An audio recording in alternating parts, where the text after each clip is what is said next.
live on the live stream. We're going to start up with the first song. This is a thank you, Mark. This is a glorious day on the planet I love. A little reminder of space and time that we're so privileged to be in.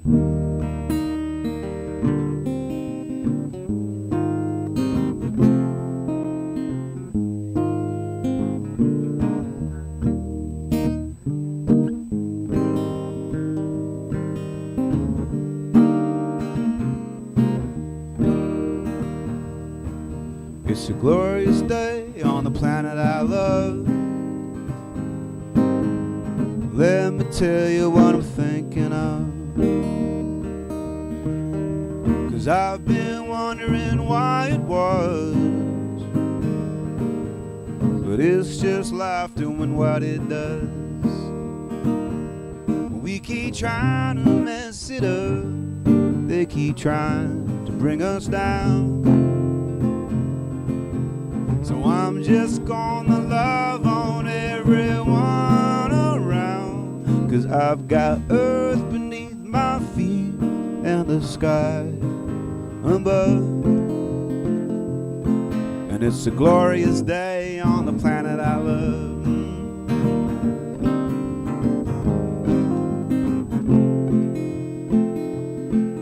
Don't tell me about someday, somehow,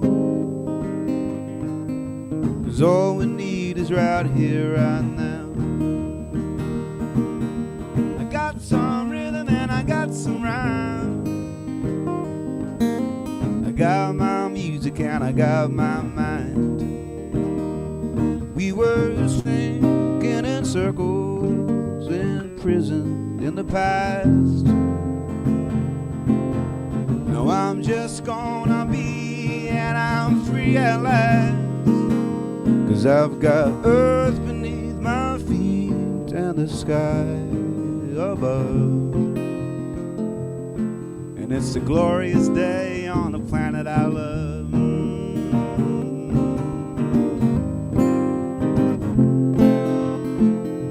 Because there's children playing somewhere. How's life on Jupiter? I don't care. We've got Walter just laying there.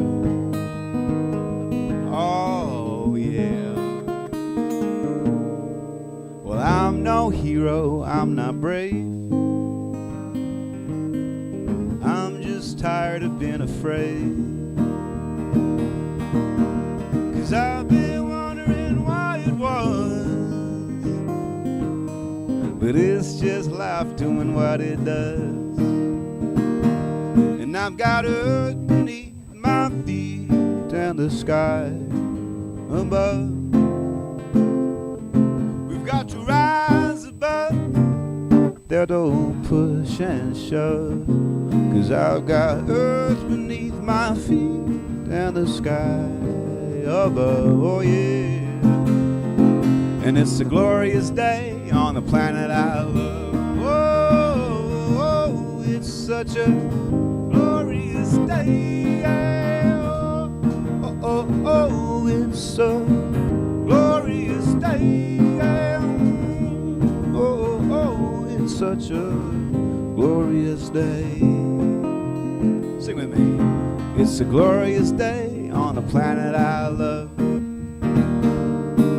It's a glorious day on the planet I love. One more time. It's a glorious day on this planet I love. Yes, indeed. Thank you very much. Thanks, Walter. Thanks, everybody. Happy Sunday. Good morning, everybody. Good morning. It's good to see you all. I have my outside voice on. Sure, momentarily I'll be mic'd. Hello, the virtual world. You can't hear me because I'm not mic'd. So, do it by interpretive dance. There we go. There we go. Anyway, it's nice to see you all. Happy Sunday. For those of you who track this sort of cosmic weather, Mars is going direct today. Thank you, God. That's the big thing for, I know, for anybody who cares what that means or whatever the story is. Anyway, it doesn't matter. We're here. It's a beautiful day, and We got great song, we got great community, all kinds of good things going on. So we just kind of share before we jump in things that are happening. So about 10 or 15 minutes after our service, and once you get a little something to eat, the practitioners are doing a book study, and this is week 2 on Michael Singer's book, The Untethered Soul, which is a fabulous book. And so it is open to anybody and everyone. There is no charge. I don't think there's a charge, is there? No, there isn't a charge. Nope. Love donation. Yeah, love donation. Love donation. So anyway, that's you can join them, and it's a wonderful study, and it's a fabulous book. If you've not read it, you can jump in and be inspired to read it. So that's happening. We also have another class going on, but it's too late for you to join that one, so there's no point in talking about it. And let's.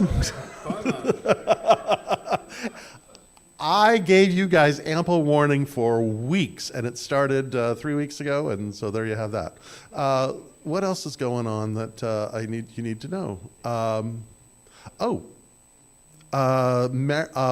Admiral Bob's Celebration of Life is March 22nd here.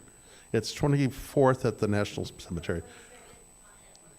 At 1 o'clock. At 1 o'clock. At 1 o'clock here. Yeah. Yeah. That's the National Cemetery. But our celebration of life for Admiral Bob will be that Sunday, the 22nd. That Saturday.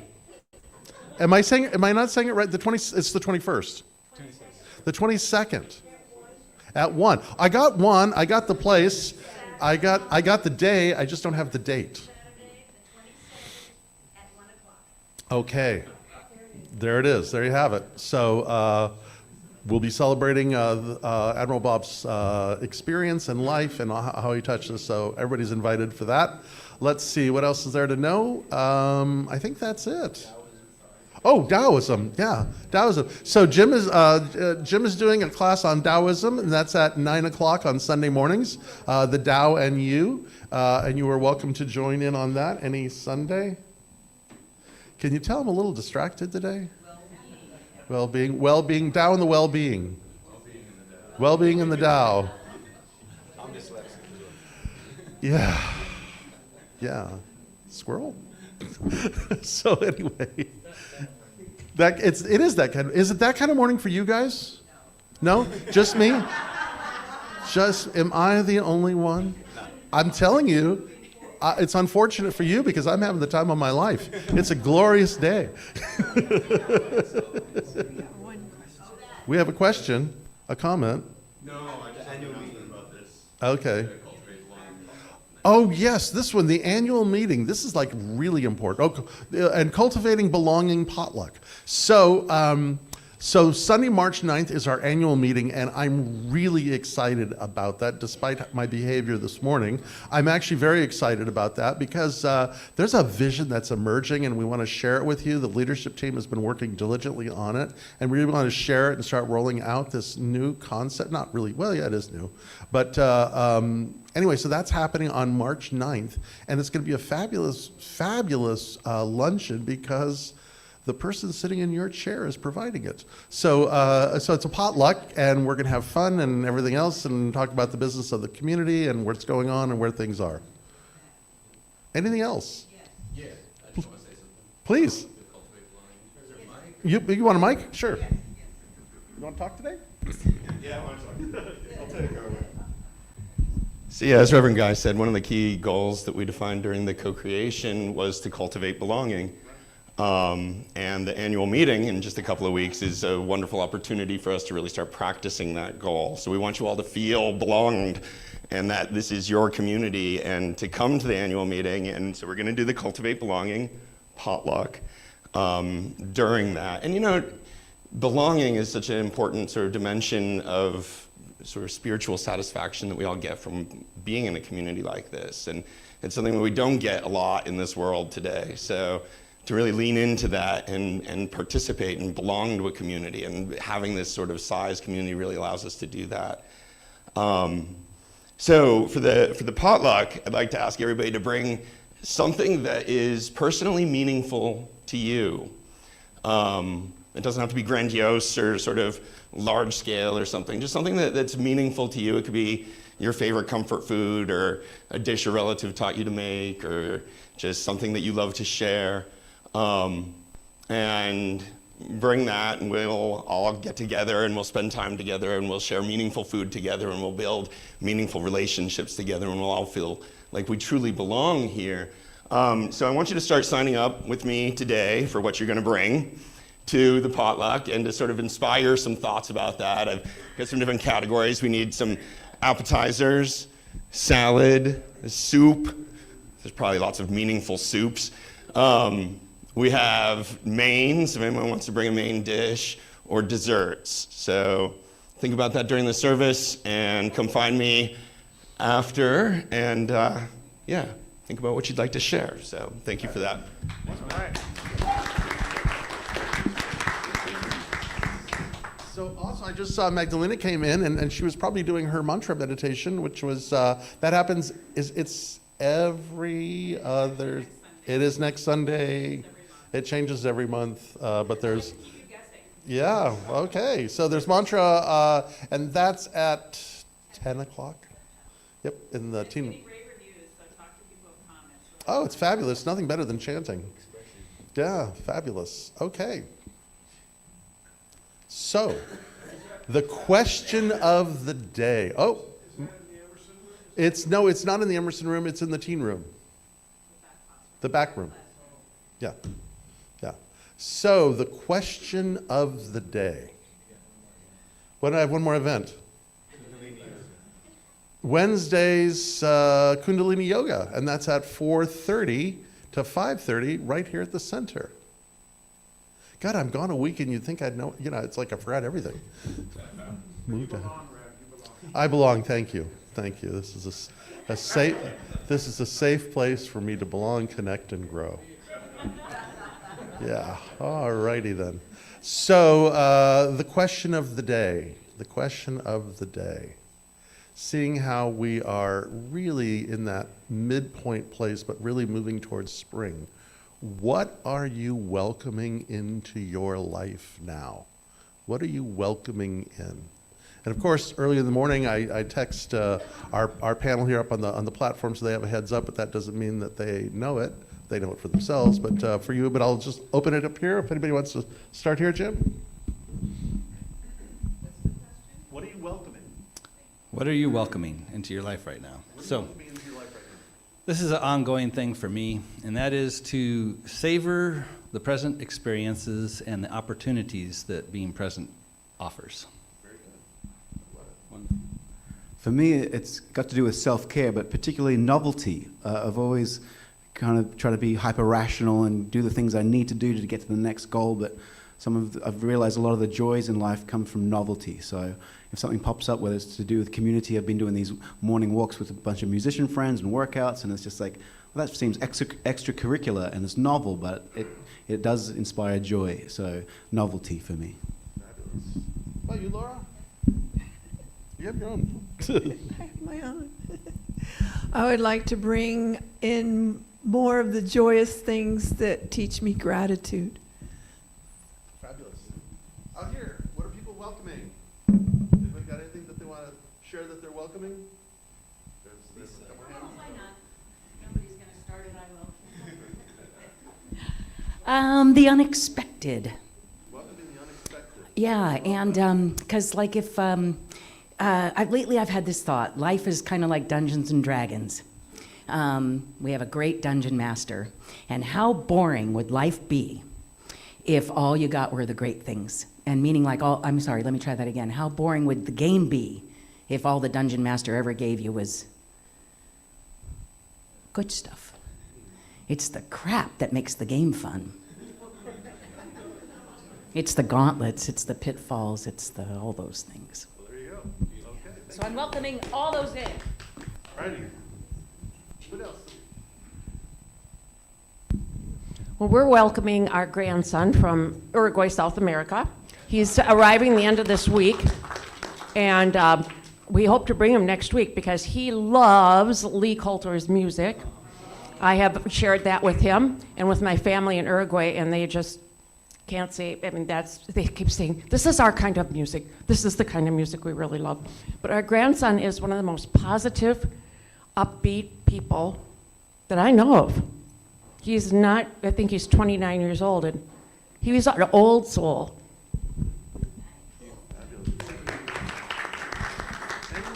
I'm with you. I'm geeking out on Mars going direct today and just really excited about being love in action, welcoming in more deep, authentic relationships and being of service and, enjoying more beauty in life. You're wearing red too. Anyone else? Back there, Sherry in the back. I was noticing yesterday all the trees that are starting to have those little tinges of green. And so I'm welcoming the new hints of spring and new life and new adventures.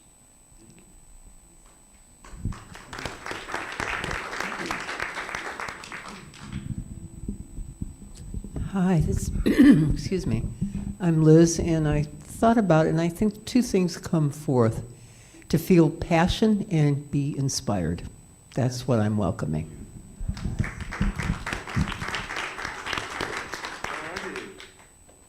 That's it. So I just had a thought. So because I give these guys a heads up with the question, I'll tell you what. I will post the question in the newsletter that goes out Sunday morning. Yeah, let you guys get that as a Zoom invite, so you guys will have a heads up for the question. And so you can think and you can quote Kierkegaard and do all that other kind of good stuff. So one thing that I just want to also mention about welcoming, and Sherry just reminded me of it, is if you go outside after service, not now, if you go outside after service to our rose garden, Mark went in there and just trimmed the heck out of those things. And there's growth, there's sprouts, there's life, there's vitality in that. So it's really cool, just like Sherry was saying, welcoming the vitality of life that is beginning to surge as our plants are starting to wake up. Okay, with that, Reverend Laura, do you want to bring us into service?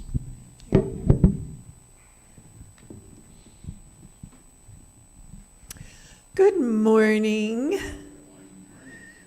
For those of you that are new, I'm Reverend Laura Di Donato. I'm your practitioner of the day. And also, if you're new, you're surely welcome here. This is now your community. Let's turn to our friends next to us and give them a big good morning welcome.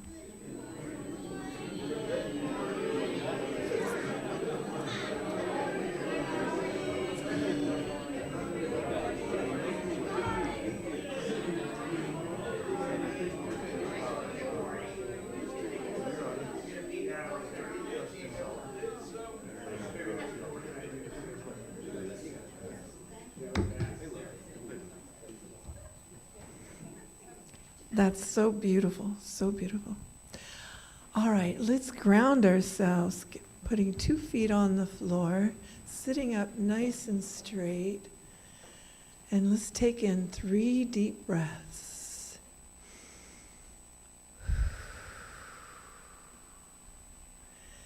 Being in the present moment.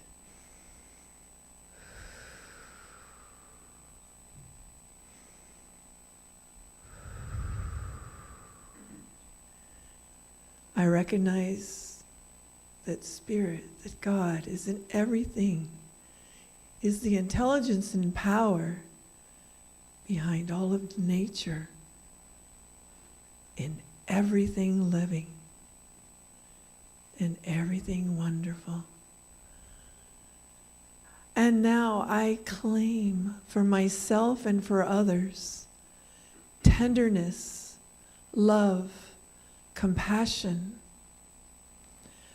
As I live in the light, as my light vibrates like the sun, attracting everything that I need, attracting everything that is welcoming in my life, and I let go of that which is not. And also, I invite the divine presence to guide me in all of my affairs, in everything I do and say and feel. I am guided, and I am grateful. I am grateful, so grateful, that we are connected with nature, and nature is connected with us. And now, I am so grateful for the wonderful talent of Lee Coulter, and of course, Jim. And also for Reverend Dr. Guy, for his amazing wisdom and tools that we can live by, those spiritual tools that help us live a wonderful heavenly life here on earth. I release this prayer into the law of mind, and together we say, and so it is. Okay, yelling over music again, losing that voice. For those of you that are new, I own a dance company here in town. So every day I am joyfully yelling over the music. Our quote today is from Emerson. This is one of my favorites, and I like quoting it during the springtime. This is my wish for you. Comfort on difficult days, smiles when sadness intrudes, rainbows to follow the clouds, laughter to kiss your lips, sunsets to warm your heart, hugs when spirits sag, beauty for your eyes to see, friendships to brighten your being, faith so that you can believe, confidence for when you doubt, courage to know yourself, patience to accept the truth, and love to complete your life. And now, with this vibration of love, we're going to take a nice deep breath, saying God is and releasing I am. Here we go. God is. I am. And now we move into a 3-minute contemplation.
Together we say, and so it is.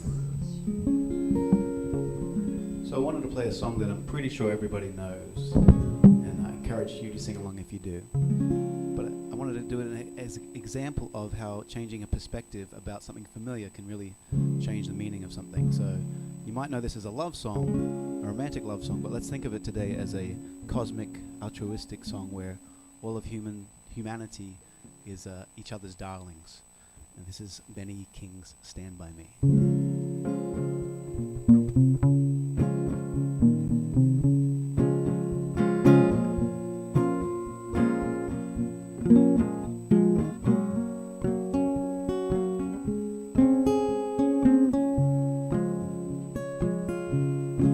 When the night has come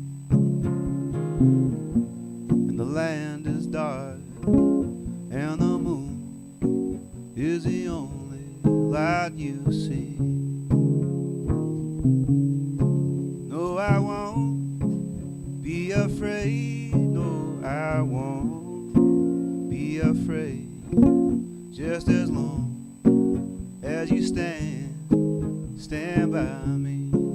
And darling, darling, stand by me. Oh, stand by me. Stand by me. Stand by me. Yeah, sounds so beautiful. When the nights that we look upon should tumble and fall, and the mountain should crumble to the sea, I won't cry, I won't cry, I won't cry, no, I won't shed a tear, just as long as you stand by me. Darling, darling, stand by me, oh, stand by me. Stand by me, stand by me. Beautiful.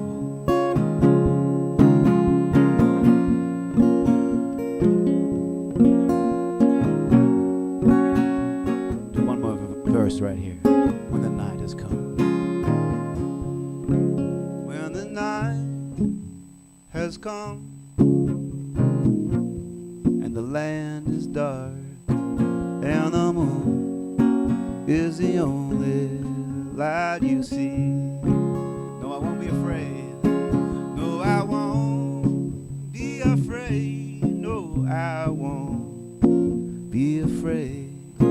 Just as long as you stand by me.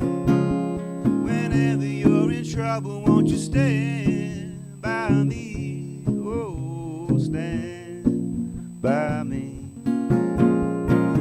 Stand by me, stand by me, stand by me, stand by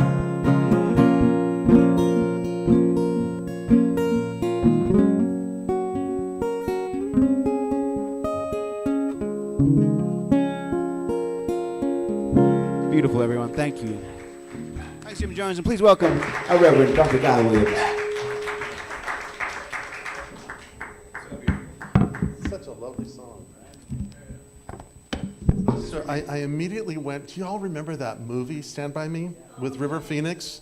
God, it's such a beautiful coming-of-age movie. And yeah, it's just my mind was just going to all these images. But this whole idea of this guy reflecting on his life and the things that were sort of important to him and the personalities that were there and the meaning that they had. And as he looked back, and I guess maybe that's a way for me to kind of segue of what I want to talk about today as well, because there's a little bit of nostalgia in what I want to talk about, but it actually starts from a recent conversation from a member of our leadership team. We were talking, excuse me a second.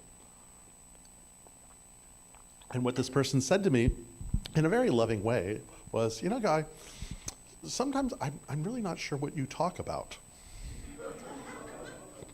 You know, and so here's the interesting thing is I could take that and I could be offended by it and think, well, what do you mean you don't know what I'm talking about? Obviously there's something wrong with you. Or I can think about it, there's this Kabbalistic tale that says that everything that is spoken to you is a message from the divine. So at that point, I thought, well, maybe I'll just reflect upon this and think maybe I don't clarify myself as well. And so today's an attempt to clarify something, or at least introduce you to my galaxy brain and where it goes.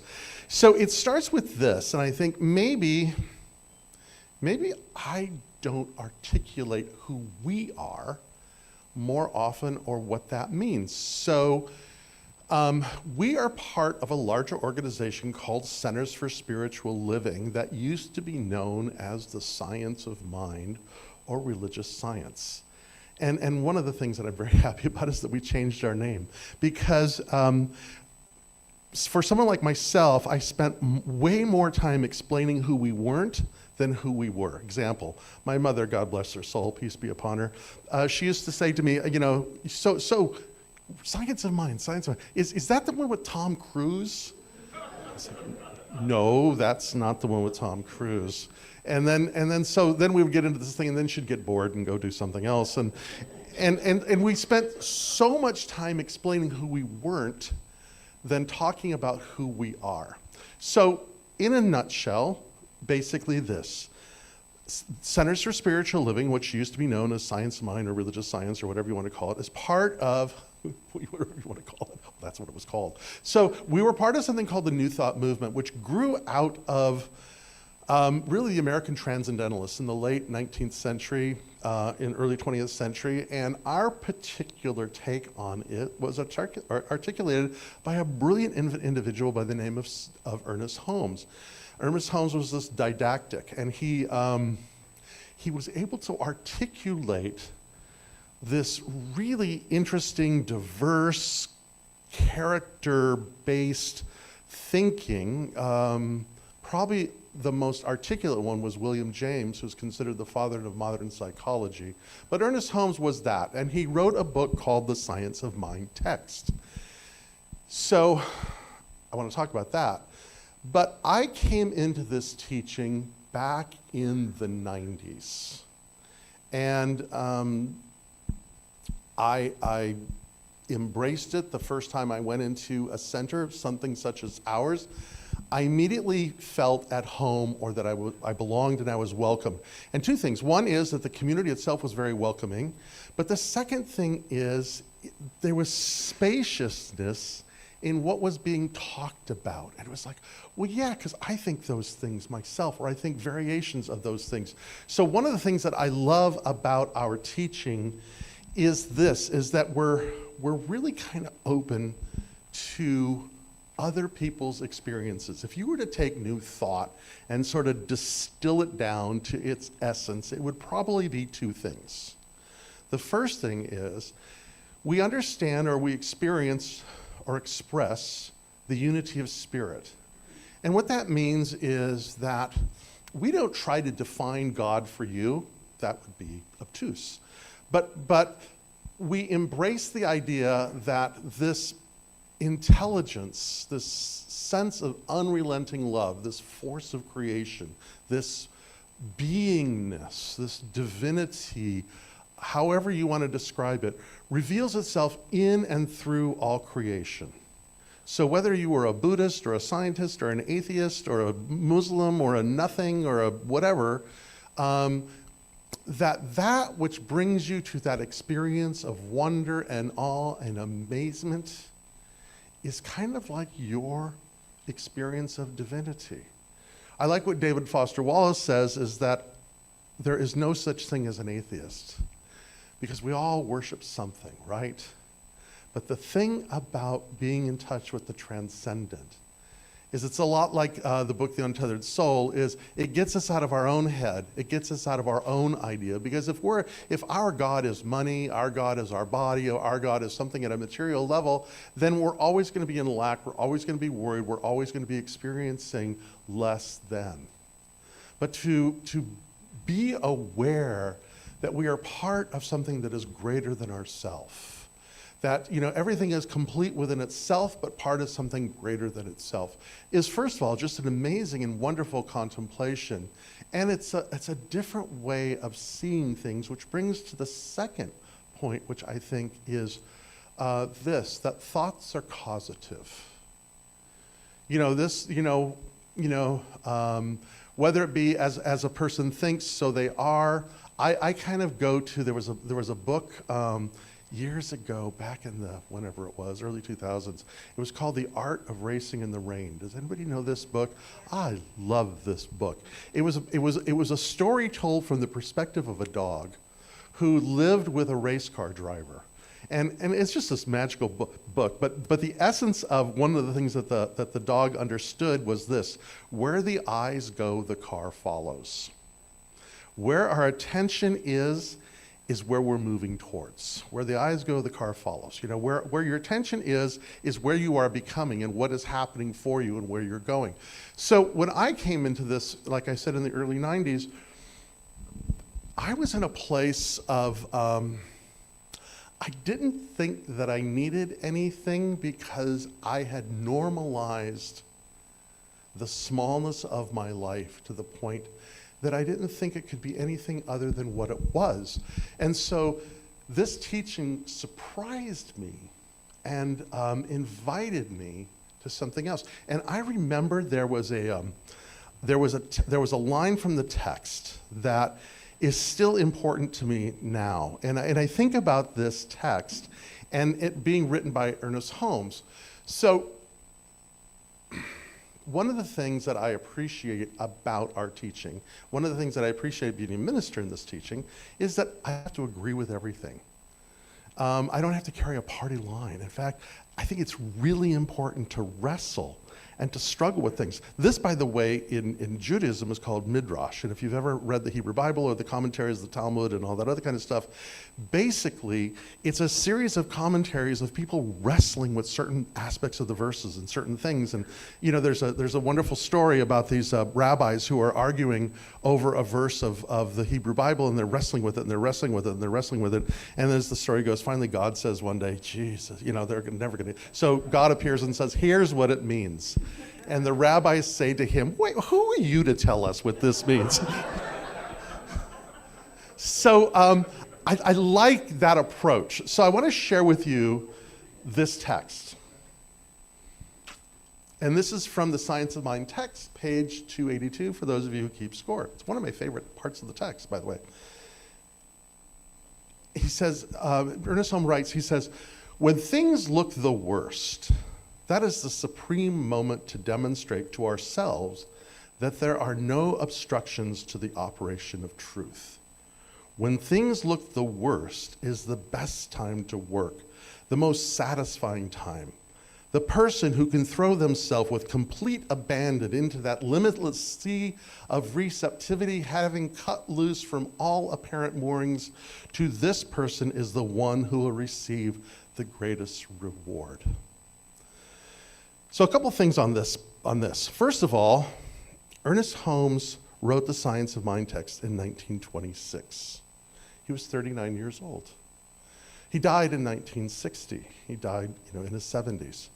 And the Ernest Holmes who wrote the Science of Mind text, and the Ernest Holmes who passed in the late 50s, early 60s, was a very different person in many ways, kind of like you and I, right? If you think about what you believed when you were 30 or 40 years old or 20 and who you are today, those ideas may have matured.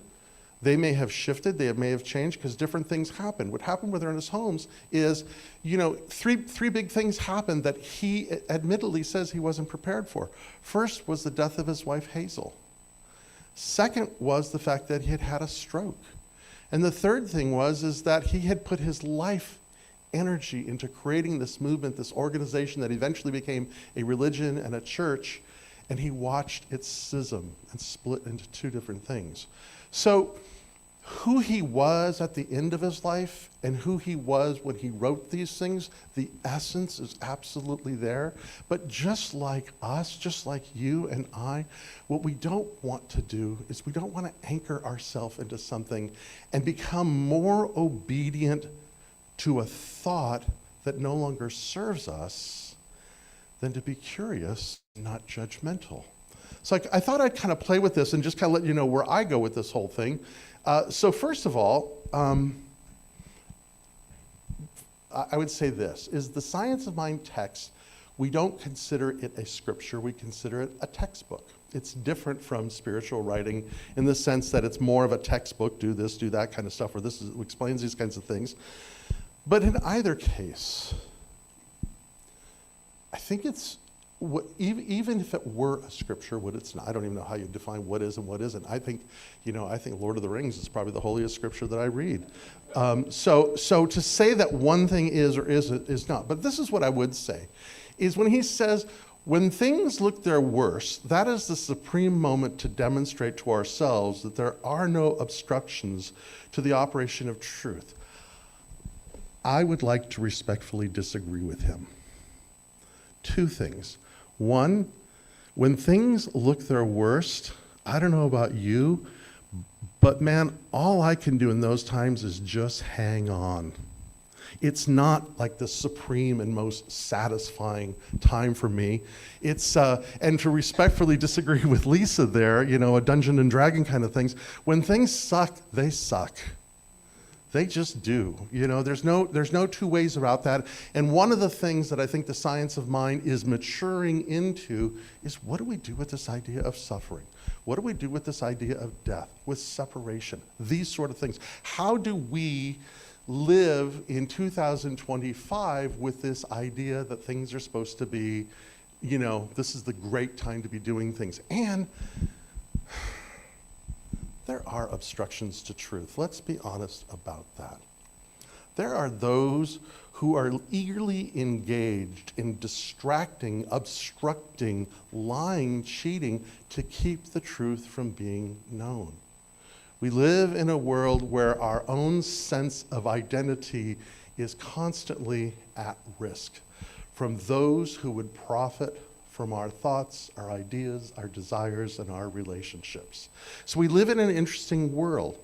However, I do think there's something very powerful about this idea that says the person who can throw themselves with complete abandon into that infinite sea of receptivity, having cut loose from all apparent moorings, is the one who will receive the greatest reward.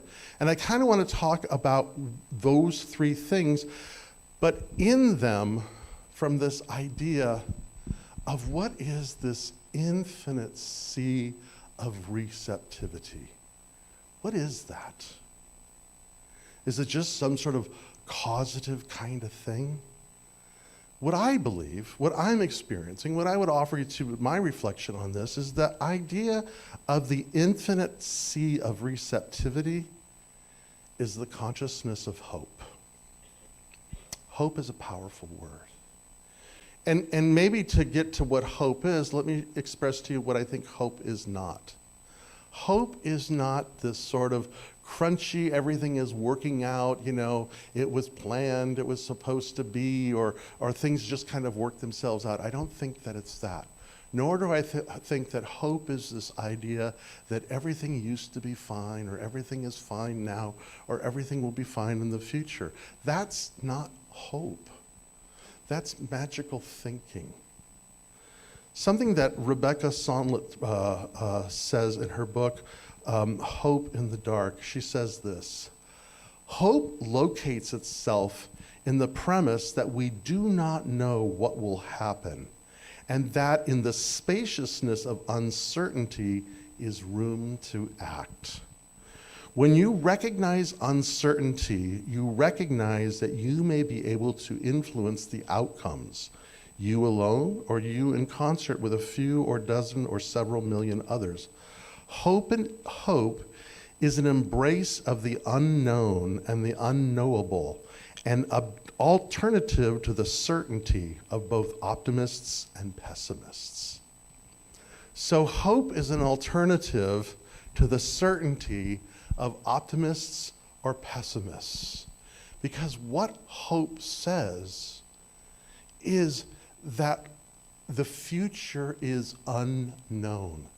Because if thoughts are causative and we have anchored ourselves into a belief or a thought that this is how things are or this is how things are going to be, then we are simply participating in the creation of that thing. Are you with me on this one?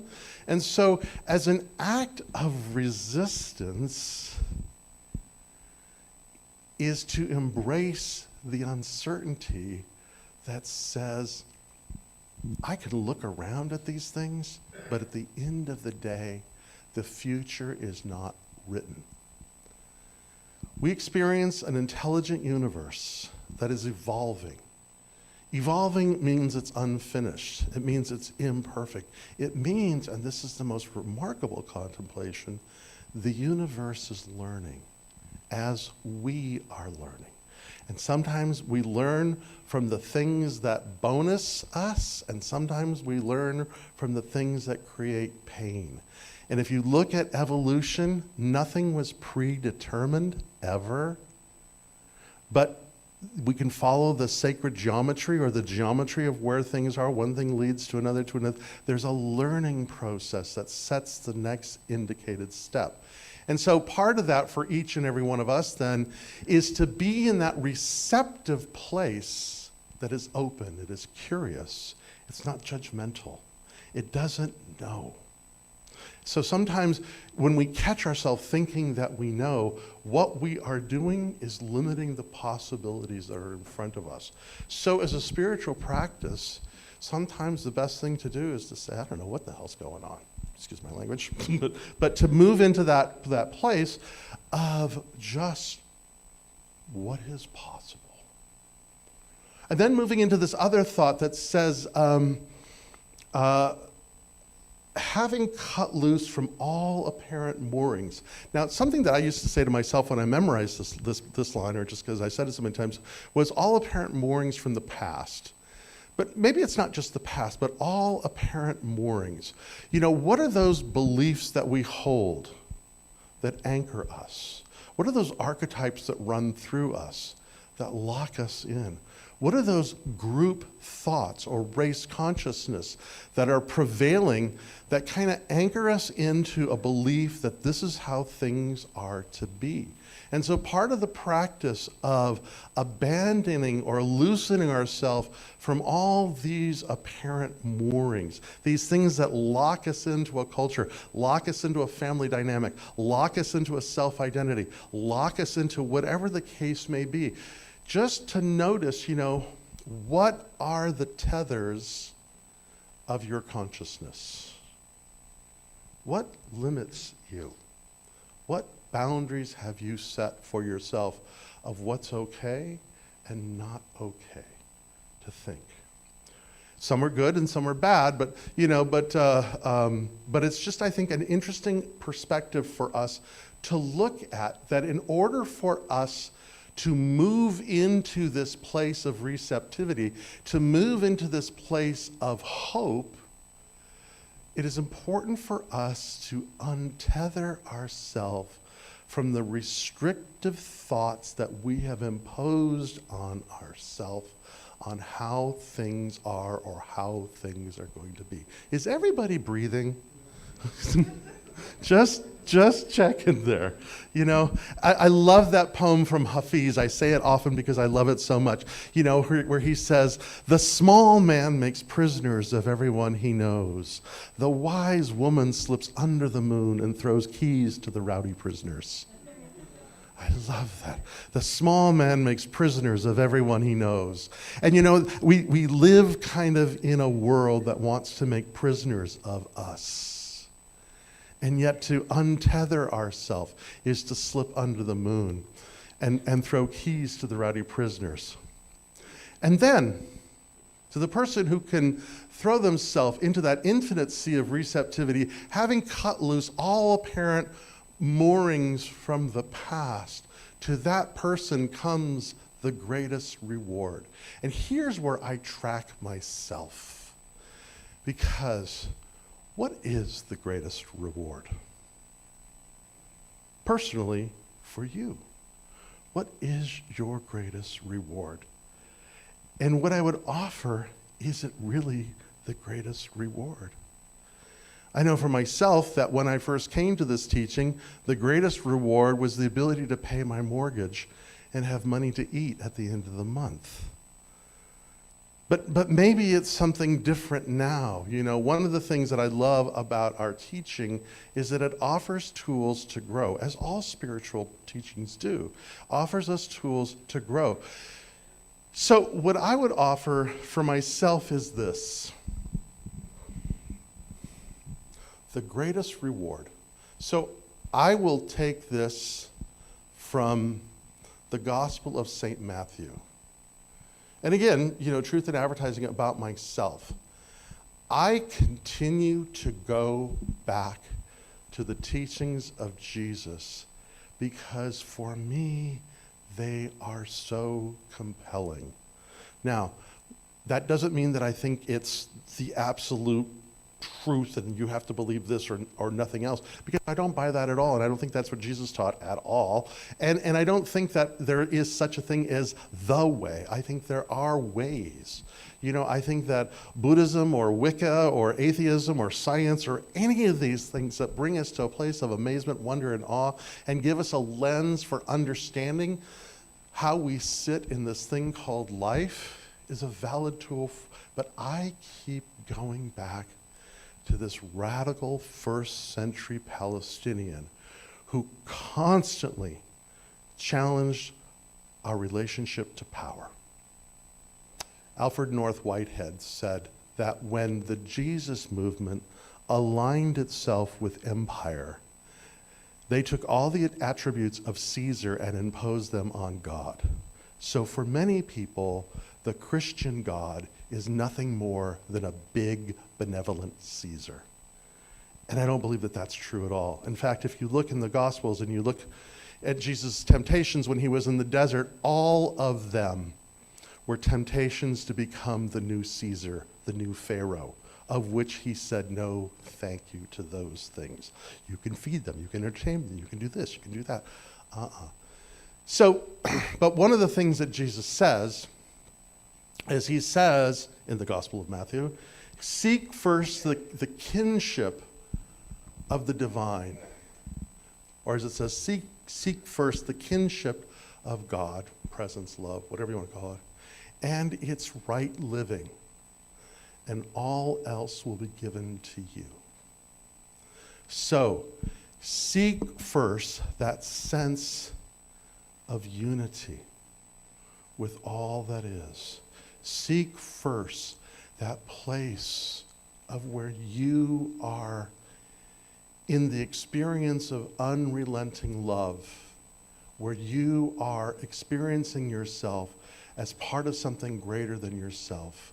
Seek first that idea that there is a different way to be than the way we have been conditioned we are supposed to be. Seek that. Seek a change in your attention. Seek another way of looking at things. Seek first a new vision, and then everything else is put into perspective from that. But something that vision always seems to say, whatever spiritual path you are on, is that you aren't alone, and that is indicative of that very thing, that we care for each other. So to seek first, what is the highest reward? The highest reward to me is a state of consciousness, a state of being, where I feel the unrelenting love of that presence and intelligence in the universe, and as a result, I reciprocate that unrelenting love to those around me. It shows up on how I treat the planet. It shows up on how I treat my friends and family. It shows up on how I practice being a good citizen. How do I engage in the world from a consciousness of love and unity as an antidote or an alternative to one of despair, lack, loss, pain, poverty, death? So I invite you all to consider this. that those of us who can free ourselves into that infinite sea of receptivity, having cut loose from all apparent moorings, to those of us that endeavor that path, the reward is self-evident. It's knowing our true self. And one of the things that we understand in this thing that we're taking on in this community of spiritual abundance is, as Thomas Merton says, spiritual abundance comes from our connection to oneness and an identity of our true self. So what is the greatest reward? It's the encounter of our true self. And that is the kingdom of the heavens. Thank you.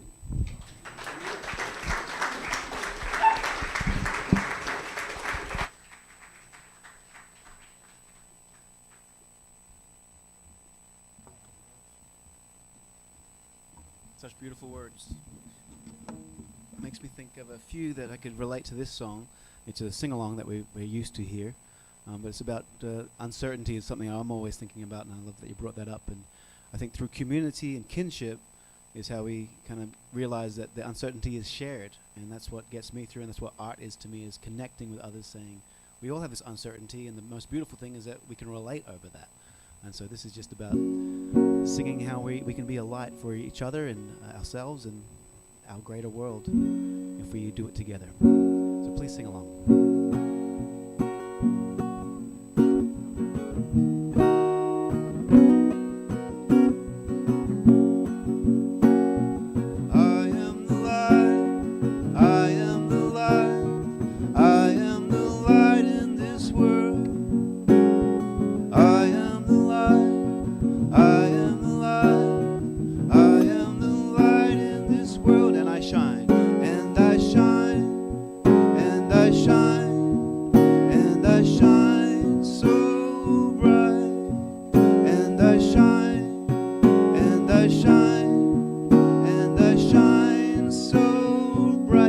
Somebody and say, you are the light, you are the light, you are the light in this world.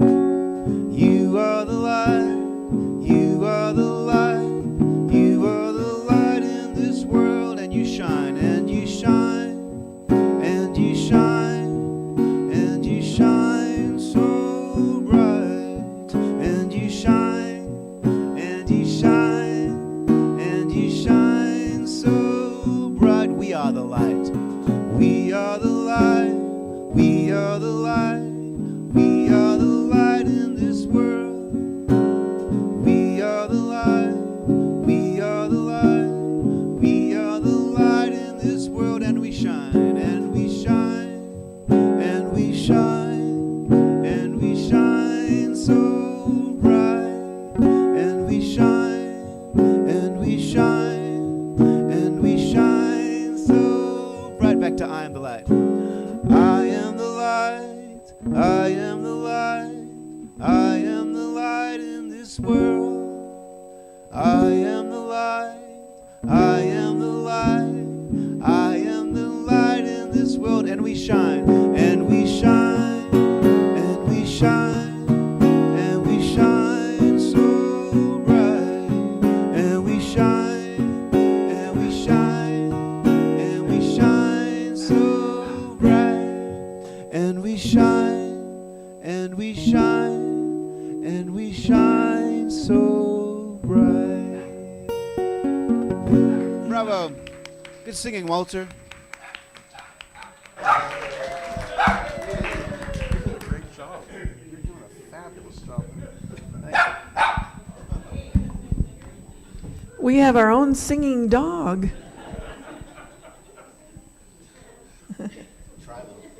I love it.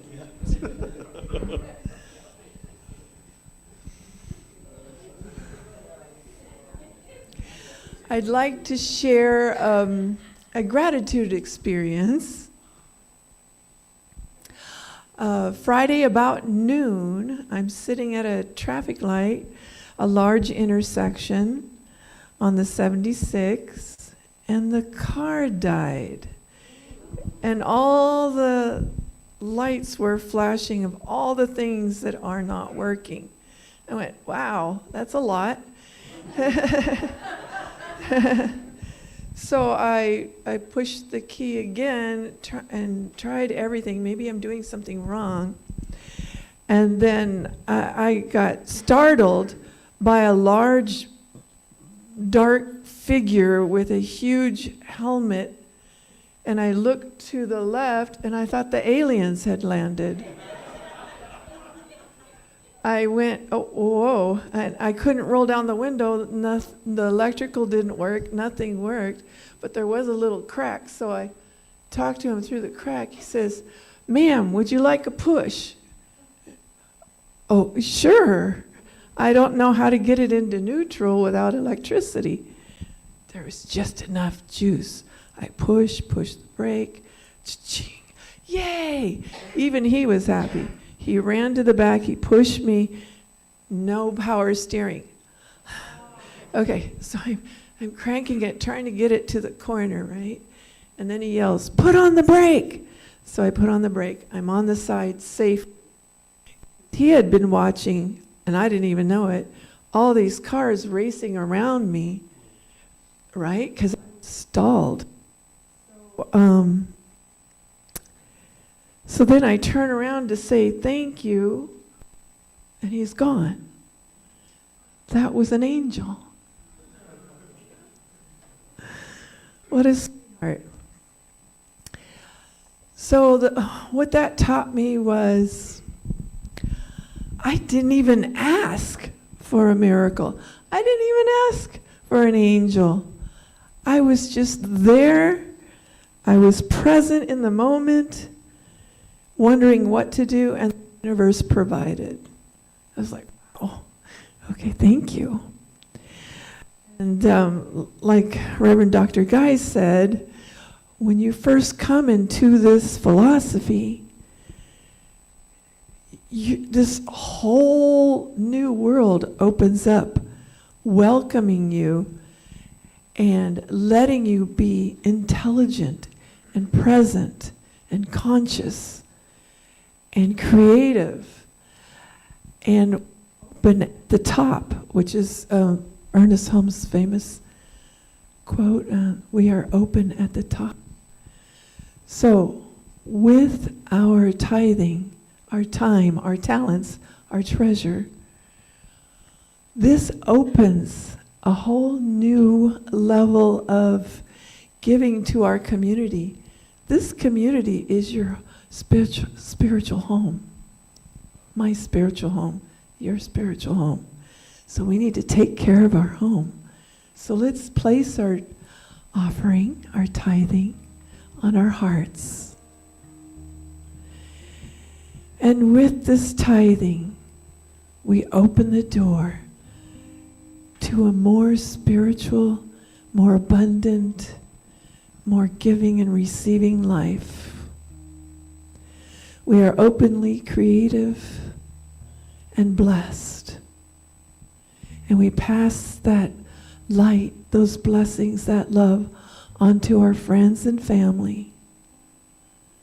And this week, we contemplate being present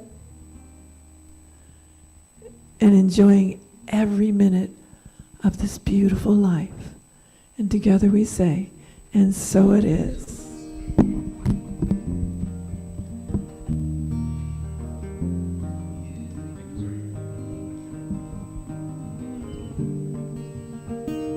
Thank you. Yeah, I'm singing to you. Yeah, you. Thank you.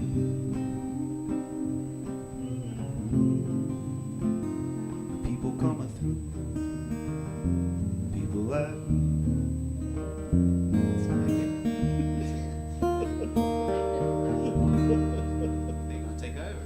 No, I know my place. So thank you all for being here today. And I want to especially thank Mike in the sound booth there, who's making it sound real good, and Steve, who's yeah, it sounds good, and our collectors there, Mike and Gary.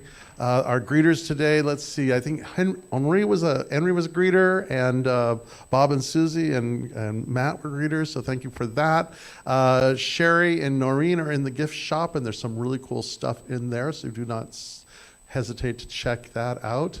Like I said, there is the study group that's going on today. Make sure that you thank Ann and Kurt and Deanna, who are in the kitchen doing wonderful things for us. Paul, you always do a good job showing up, ringing the bell, and carrying the mic. And who have I, Andrea, for all that you're doing. And if I forgot somebody, you guys, of course, man. Yeah. So if your heart has been touched in any way, please do not leave without getting prayer, because prayer is something that we do. So Laura will be doing a prayer circle about 10 minutes after service in the Emerson room. If you would like individual prayer, you can go to Paul or Andrea or Liz or Laura. Are there any other practitioners here? You can just ask, Kurt? Yeah, you can just come up to one of those. He's serving food. It'd probably be best if you. So just come up to any of the practitioners, ask them. They'll pray with you. They'll be happy to pray with you. Or you can fill out a prayer request in the narthex there, and the practitioners meet weekly, and we pray together weekly, and so we'll cover your prayers that way. So I think we're good to go. Thanks again. So closing song, and there's food, and there's study group. Happy. All right, I'm going to finish with my song that I wrote about getting perspective, zooming out. I love to just zoom out, and I love that astronauts come back with this thing called the overview effect. And I wrote this song kind of based on that idea called Dancing Through the Stars.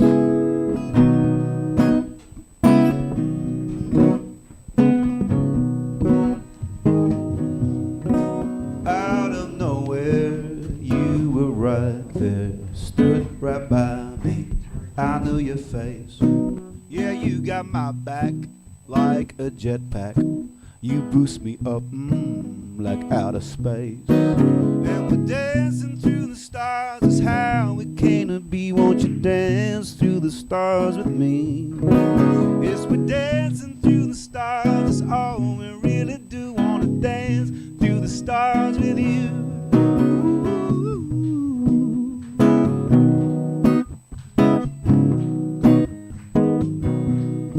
We're designed to think to survive.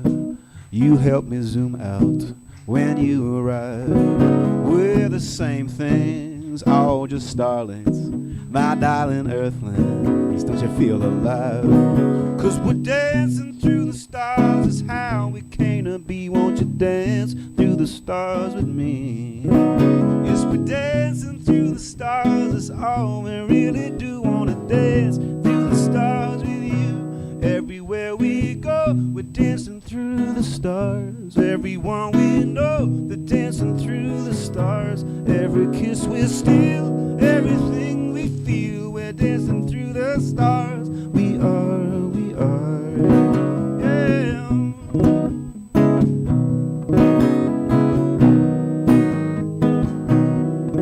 Why am I here?